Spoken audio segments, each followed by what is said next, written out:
Grab your torches and pitchforks because today I'm talking about tracing and why it's good. First of all, professional artists trace their own work all the time. Actually, every time. Tracing is how you go from a rough sketch to a completely finished piece. But I know when people talk about tracing and why you shouldn't do it, they're not talking about that. They're talking about tracing other people's work. I think we should all be doing a little more of that too. To be clear, I am not saying to trace someone else's work line for line and try to pass it off as your own.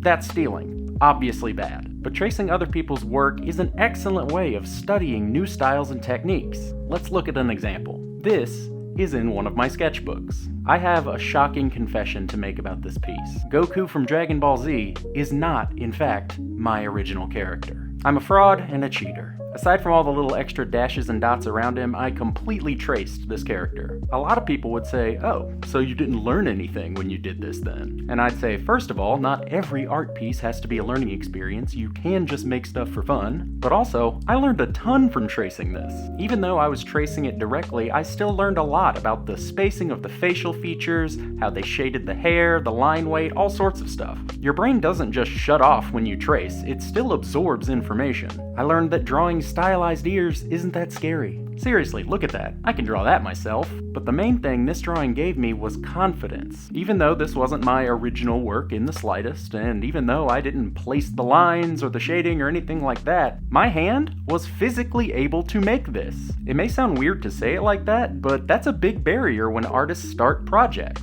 We get intimidated by other work and we think that our hands literally can't make the thing we want to make. Tracing from time to time reminds you that yes, if your hand made something like this, it can make your own original artwork too. Another important thing that tracing can give you is a baseline for experimentation. I've said so many times that when you experiment as an artist, you should allow yourself to make straight up bad art so then you can make better art. I fully believe and stand by that. But sometimes you want to experiment in a way you know is going to look at least decent in the end. A while back, I got inspired by acrylic marker art videos, the ones where they do all sorts of cool effects with the markers. I wanted to play with that a little bit and see what I could do with different shapes and fully realized characters. I wanted my experiment to result in something that looked close to a final product. But I wanted to do that quickly because I really didn't know how it was going to work out. So, I traced Avatar Aang, who, like Goku, is also not my original character. How dare he be in my sketchbook? Tracing an existing character took all of the guesswork out of what subject matter I wanted to make and just got me going.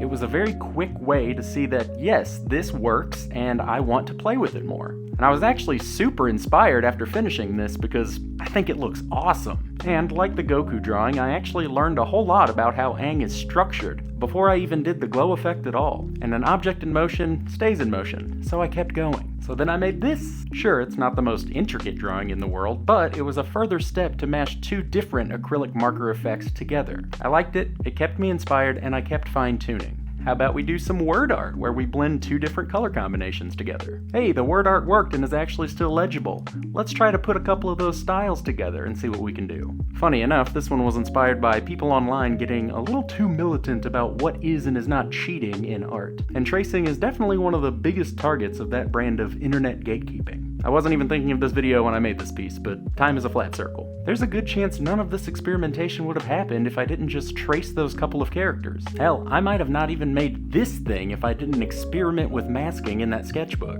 And I love this thing. So tracing isn't the devil, it's not cheating, it's not against the rules, as if there are really any rules to art to begin with, and it doesn't completely halt your learning like some people seem to think it does. So don't let people on the internet tell you that you're not a real artist because you trace from time to time. You can trace, you can learn from that tracing, and then you can use that knowledge to make awesome original art. Tracing has sent me down so many inspirational rabbit holes that ultimately ended up influencing my style. If you're struggling to find your own style, I highly recommend this video where I share a lot more tips about how I developed mine. I put a lot of love into this one and I think you'll like it. See you in the next one. Peace!